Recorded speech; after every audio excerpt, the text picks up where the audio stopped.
আসসালামু আলাইকুম রহমতুল্লাহ। সবাইকে আন্তরিক মোবারকবাদ জানিয়ে আপনাদের সামনে একটি বিষয়ে কথা বলবো, যেটি এই ত্রয়োদশ জাতীয় নির্বাচন উপলক্ষে আমরা আপন মানুষগুলোই তর্কে বিতর্কে জরাজীর্ণ হয়ে যাচ্ছি। এই তর্কটা বিভ্রান্তিকর সৃষ্টি করছে। এই বিভ্রান্তিকরটা এমন পর্যায়ে সৃষ্টি হবে যেটা ঝগড়া বিবাদ। আমরা আপন মানুষগুলো যদি ঝগড়া বিবাদ করি তাহলে কি হয়? কখনো হয় না। বিষয়টা মেনে নেওয়া যায় না। কিন্তু কিছু চেনা জানা লোক যুগ যুগ ধরে তাদের সাথে চেনা, তাদের সাথে চলাফেরা, কিন্তু এই মানুষগুলো থেকে আরেকটা বিষয়ে আশা করা যায় না। আমি না জানলে ভাই বলবো না। রবীন্দ্রনাথ ঠাকুর একটা কথা বলেছেন, তথ্য অনেক, সঠিক তথ্য একটাই। আমরা জানি, আমরা বুঝি, এবং বর্তমান যুগ অনেক ক্রিয়েটিভ যুগ, অনেক সৃজনশীলতা একটা যুগ। আমরা নিজেকে যদি অতটুকু ক্রিয়েটিভিটি করতে না পারি, আমরা চ্যাট জিপিতে বলি ওই রিভোল্ট প্রনাউন্সিয়েশন যেটা শুদ্ধ আছে ওটা শুদ্ধ করে, স্পেলিংটা শুদ্ধ করে আমরা লিখি এবং চ্যাট জিপিতে ওটা টাইপ করি, ওই revolt. That simple. Chat GP আপনাকে বলে দিবে। আমরা প্রতিবাদ করি বা আমরা বিদ্রোহী। আসলে আমিরে জামাত এই কথাটা কিন্তু বলেছেন, তারপরেই চট্টগ্রাম থেকে ঘোষণা দিয়েছেন।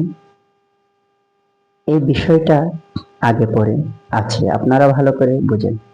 অযথা শুধু তর্কে, অযথা বিভ্রান্তিকর সৃষ্টি করাটা আসলে সবচেয়ে বোকামি। বোকারা ছাড়া এই কথাগুলো আর কেউ বলে না, যেটা সত্যি কথা। আপনি দেখেন, চ্যালেঞ্জ করেন, না জেনে তর্কে জড়াবেন না। বিশেষ করে আমার কিছু সোশ্যাল মিডিয়ার আপনজন দেখলাম, যারা দিয়েছে এই বিষয়গুলো, যারা পোস্ট করেছে, ডোন্ট মাইন্ড, আপনারা যদি কিছু মনে করো না, আমি দুঃখ পাবো না, সুখ পাবো না, মনে করলেও করতে পারেন। আপনাদের এই বার্তাটা দিচ্ছি আর কি। যেমন কি এখানে অনেকজন আছে, আমার রিলেটিভ আছে, আঙ্কেল আছে, বড় ভাই আছে, বা বন্ধু সুলভ আছে, কিন্তু মনে করলেও করার কিছু নেই, কিন্তু বাস্তবটা বলতে হবে। আপনি যদি বাস্তববাদী না হন, আপনি তর্কে জড়াবেন, সিম্পল বিষয়টা। একটা হচ্ছে বিষয় আছে, আমি যদি আসল তথ্যটা জানি, বিষয়টা নিয়ে যদি 1 মিনিট বা 5 মিনিট ইউটিলাইজ করি, তাহলে আমি বুঝতে পারবো আসলে এটা কি সোশ্যাল মিডিয়ায় দেওয়া কি উচিত নাকি উচিত না। আমি কি তর্কে জড়াবো নাকি জড়াবো না, এই বিষয়গুলো কিন্তু আপনি মেধাতে আগে কি ঢুকাবেন, পরিচর্যা করে সময় দিয়ে তারপর কি পোস্ট করবেন। না হয় আপন মানুষগুলো বিভ্রান্তি করবে, আপন মানুষগুলো ঝগড়া করবে, বাহিরের মানুষগুলো কি তারপরে হাসি তামাশা করবে। ফলাফল কি? জিরো। শূন্য প্লাস শূন্য কখনো কি এক হয়? এটাই মনে করবে। তার বেশি কিছু বলবো না।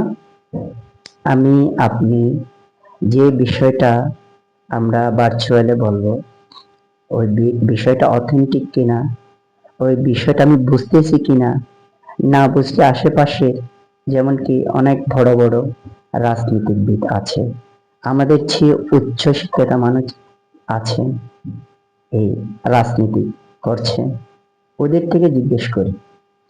অযথা আমরা বিভ্রান্তি করব না। আশা করি আপনারা বুঝতে পারছেন। সবাইকে ধন্যবাদ। আল্লাহ সবাইকে বুঝদান করো। আমিন সুম্মা আমিন।